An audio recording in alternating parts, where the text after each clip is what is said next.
ತೀವ್ರ ಕುತೂಹಲ ಕೆರಳಿಸಿದಂತಹ ಬಿಜೆಪಿಯ ಎರಡನೇ ಪಟ್ಟಿ ರಿಲೀಸ್ ಆಗಿದೆ.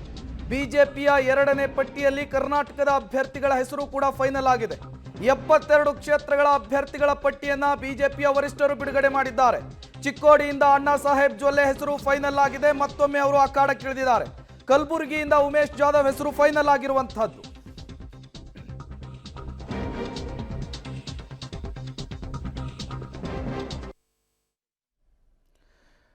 ಕರ್ನಾಟಕದ ಬಿಜೆಪಿಯ ಫಸ್ಟ್ ಲಿಸ್ಟ್ ನಲ್ಲಿ ಅಭ್ಯರ್ಥಿಗಳನ್ನ ಯಾವ ಕ್ಷೇತ್ರಕ್ಕೆ ಬಿಜೆಪಿ ಹೈಕಮಾಂಡ್ ಘೋಷಣೆ ಮಾಡಿದೆ ಅನ್ನುವಂತಹ ಡೀಟೇಲ್ಸ್ ಅನ್ನು ಕೊಡ್ತಾ ಇದ್ದೀವಿ. ಅಣ್ಣಾ ಸಾಹೇಬ್ ಜೊಲ್ಲೆ ಚಿಕ್ಕೋಡಿಯಿಂದ ಮತ್ತೊಮ್ಮೆ ಅಖಾಡಕ್ಕೆ ಇಳಿದಿದ್ದಾರೆ. ಪಿಸಿ ಗದ್ದಿಗೌಡ್ರು ಈ ಬಾರಿ ಮತ್ತೊಮ್ಮೆ ಅವರಿಗೆ ಅವಕಾಶವನ್ನ ಕಲ್ಪಿಸಿರುವಂತಹದ್ದು. ಅಣ್ಣಾ ಸಾಹೇಬ್ ಜೊಲ್ಲೆ ಅವರಿಗೆ ಈ ಬಾರಿ ಅವಕಾಶ ಮಿಸ್ ಆಗಬಹುದು ಅನ್ನುವಂತಹ ಸಾಧ್ಯತೆಗಳಿತ್ತು. ಬಟ್ RSS ಜೊತೆಗೆ ನಿಕಟ ಸಂಪರ್ಕ ಇರೋದು ಕೈ ಹಿಡಿದಂತೆ ಕಾಣಿಸ್ತಾ ಇದೆ. ಬಾಗಲಕೋಟೆಯಲ್ಲಿ ಪಿಸಿ ಗದ್ದಿಗೌಡ್ರ ಹೆಸರು ಫೈನಲ್ ಆಗಿದೆ. ಇವರು ಈ ಬಾರಿ ಮೊದಲ ಲಿಸ್ಟ್ನಲ್ಲಿಯೇ ಹೆಸರಿರ್ತಾರೆ ಅನ್ನುವಂತಹ ಸಾಧ್ಯತೆಗಳಿತ್ತು. ರಮೇಶ್ ಜಿಗಜಿಣಗಿ ವಿಜಯಪುರ ಲೋಕಸಭಾ ಕ್ಷೇತ್ರದಿಂದ ಟಿಕೆಟ್ ಫೈನಲ್ ಆಗಿದೆ.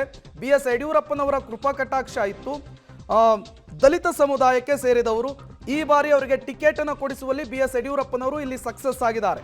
ಉಮೇಶ್ ಜಾಧವ್ ಹೆಸರು ಫೈನಲ್ ಆಗಿದೆ. ಕಲಬುರಗಿ ಲೋಕಸಭಾ ಕ್ಷೇತ್ರದಿಂದ ಕಳೆದ ಬಾರಿ ಮಲ್ಲಿಕಾರ್ಜುನ್ ಖರ್ಗೆ ಅವರನ್ನ ಮಣಿಸಿದ್ರು.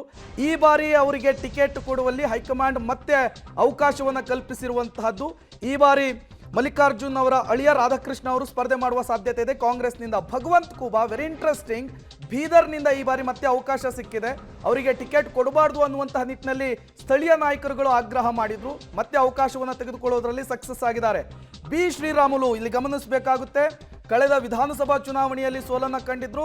ಬಟ್ ಬಳ್ಳಾರಿಯಿಂದ ಈ ಬಾರಿ ಅವರು ಅಖಾಡಕ್ಕಿಳಿತಾ ಇದ್ದಾರೆ. MP ಕ್ಷೇತ್ರಕ್ಕೆ ರೆಡ್ಡಿ ಅವರು ಸಪೋರ್ಟ್ ಮಾಡುವಂತಹ ಸಾಧ್ಯತೆ ಇದೆ.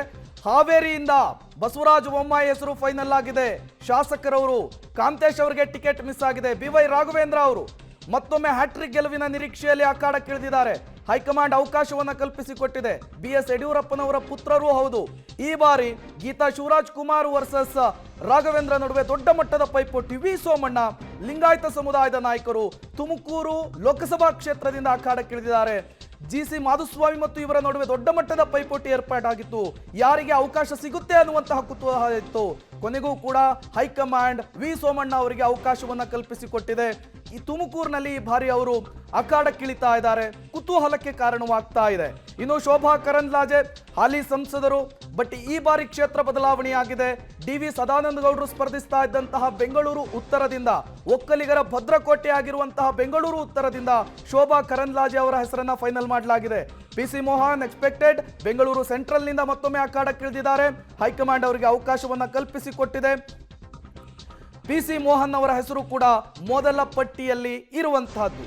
ತೇಜಸ್ವಿ ಸೂರ್ಯ ಬೆಂಗಳೂರು ದಕ್ಷಿಣ, ಇವರಿಗೂ ಕೂಡ ಹೈಕಮಾಂಡ್ ಸಮ್ಮತಿಯನ್ನು ಸೂಚಿಸಿದೆ. ಮತ್ತೊಮ್ಮೆ ಎರಡನೇ ಬಾರಿ ಅವರು ಅದೃಷ್ಟ ಪರೀಕ್ಷೆಗಿಳಿದಿದ್ದಾರೆ.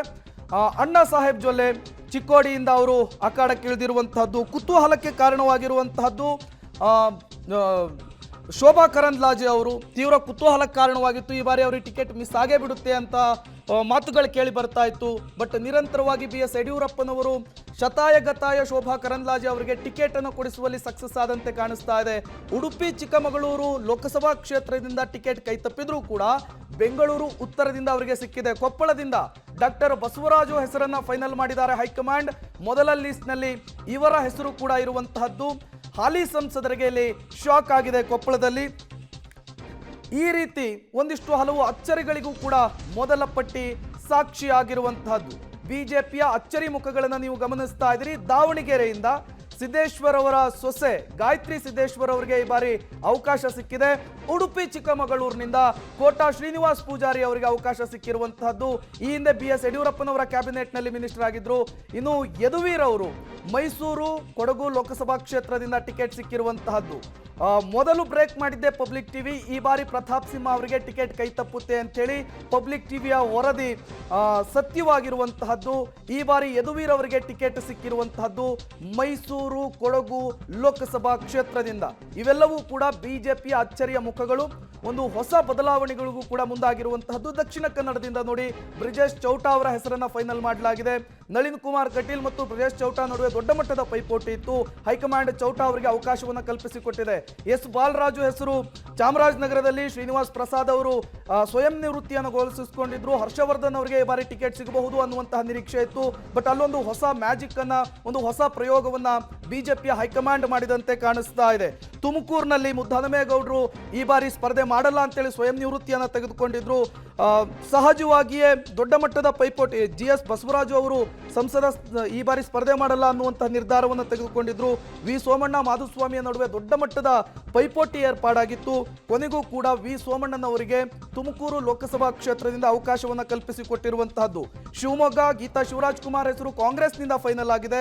ಬಿಜೆಪಿಯಿಂದ 3ನೇ ಬಾರಿಗೆ ಅಖಾಡಕ್ಕಿಳಿದಿದ್ದಾರೆ BS ಯಡಿಯೂರಪ್ಪನವರ ಪುತ್ರ BY ರಾಘವೇಂದ್ರ ಅವರು.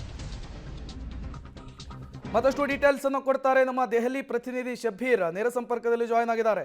ಶಬೀರ್, ತೀವ್ರ ಕುತೂಹಲಕ್ಕೆ ಕಾರಣವಾಗಿತ್ತು ಬಿಜೆಪಿಯ 2ನೇ ಪಟ್ಟಿ. ಅಳೆದು ತೂಗಿ ರಾಜ್ಯ ಬಿಜೆಪಿಯ ಮೊದಲ ಪಟ್ಟಿ ರಿಲೀಸ್ ಆಗಿದೆ. 7 ಜನ ಹಾಲಿ ಸಂಸದರಿಗೆ ಶಾಕ್ ಕೊಡಲಾಗಿದೆ. ಪಟ್ಟಿ ನೋಡಿದಾಗ ಏನು ಅನ್ನಿಸ್ತು, ಏನೆಲ್ಲ ಹೊಸ ಬೆಳವಣಿಗೆಗಳಿಗೆ ಹೇಗೆ ಸಾಕ್ಷಿಯಾಗಿದೆ ಇದು ಅಂತೇಳಿ?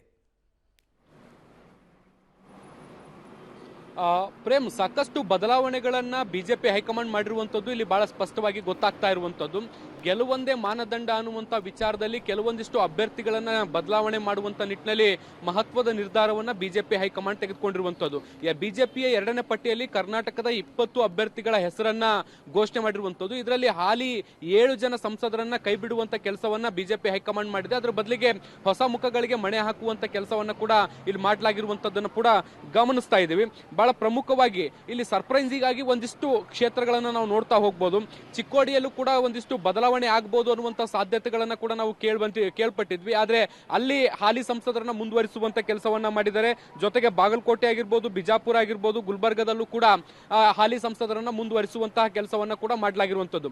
ವಿಶೇಷವಾಗಿ ನಾವಿಲ್ಲಿ ನೋಡೋದಾದ್ರೆ ಬೀದರ್ನ ವಿಚಾರಕ್ಕೆ ಬಂದಂತ ಸಂದರ್ಭದಲ್ಲಿ ಅಲ್ಲಿ ಸ್ಥಳೀಯ ಶಾಸಕರ ವಿರೋಧ ಬಹಳಷ್ಟು ದೊಡ್ಡ ಪ್ರಮಾಣದಲ್ಲಿ ವ್ಯಕ್ತವಾಗಿತ್ತು. ಆದಾಗ್ಯೂ ಕೂಡ ಅವರನ್ನ ಮುಂದುವರಿಸುವಂತ ಕೆಲಸವನ್ನ ಬಿಜೆಪಿ ಹೈಕಮಾಂಡ್ ಮಾಡಲಾಗಿರುವಂತದ್ದು. ಭಗವಂತ ಖೂಬಾ ಅವರು ಕಳೆದ 3-4 ದಿನಗಳಿಂದ ದೆಹಲಿಯಲ್ಲೇ ಬೀಡುಬಿಟ್ಟಿದ್ರು.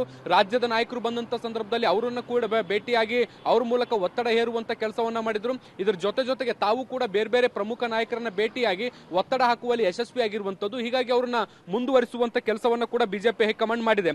ಇನ್ನು ಕೊಪ್ಪಳ ಮತ್ತೆ ಬಳ್ಳಾರಿಯಲ್ಲಿ ಹಾಲಿ ಸಂಸದರಿಗೆ ಕೊಟ್ಟಿರುವಂತದ್ದನ್ನ ಕೂಡ ನಾವು ಗಮನಿಸಬಹುದು. ಕೊಪ್ಪಳದಲ್ಲಿ ಕರಡಿ ಸಂಗಣ್ಣ ಅವರನ್ನ ಕೈ ಬಿಡಲಾಗಿರುವಂತದ್ದು, ಬಳ್ಳಾರಿಯಲ್ಲಿ ಫಕೀರಪ್ಪ ಅವರನ್ನು ಕೂಡ ಕೈಬಿಟ್ಟು ಅಲ್ಲಿ ಏನು